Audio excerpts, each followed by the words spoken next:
is David Brown, and this is Janet Brown. And the purpose of her sitting here in front of all these lights is a little horse named Fracker Brown. We've had quite a few smooth as a cats. The thing that strikes me about them is how trainable they are. Just common sense, nice horses to be around. I just like horses that you don't have to discipline, and they want to do their job, and everyone I've had has been that way. Well, Fracker was always special. When he was a little guy out in the pasture, he was always raised in the pasture, never had a barn over his, never been in a barn, never had a roof over his head. David would go out and throw a ball cap at him and watch him creeping back around and get bug-eyed looking at the ball cap. And the thing I like about him is, even as a 3-year-old stud, he's kind to be around, he's a nice horse, he's a gentleman. He does quirky things, he sits in the stall, he sticks his tongue out at you. He lets dogs come into the stall and lick his nose. He's just a great personality to be around. He's a quirky little guy. He's a kind horse. I taught him to lead at probably a week or 10 days, and there was nothing to it. Within 10 minutes, he'd follow me any place. And never was he a problem of any kind. He'd learn anything. I don't think he'd take a whipping, but you never had to do that with him. And he was just an absolute joy to be around. As Janet said, he lived in a pasture. I'd go catch him, bring him in, stud colt, with 0 problems.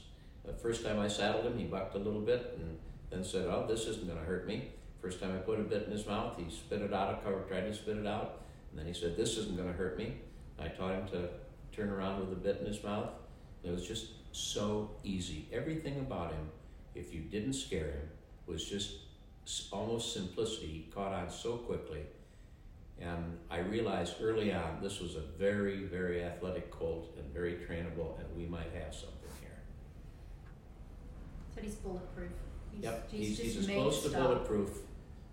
He can do all these physical things and still stay sound with no hints of any hot problems or stifle problems or anything. Very, very fortunate to have a horse like this.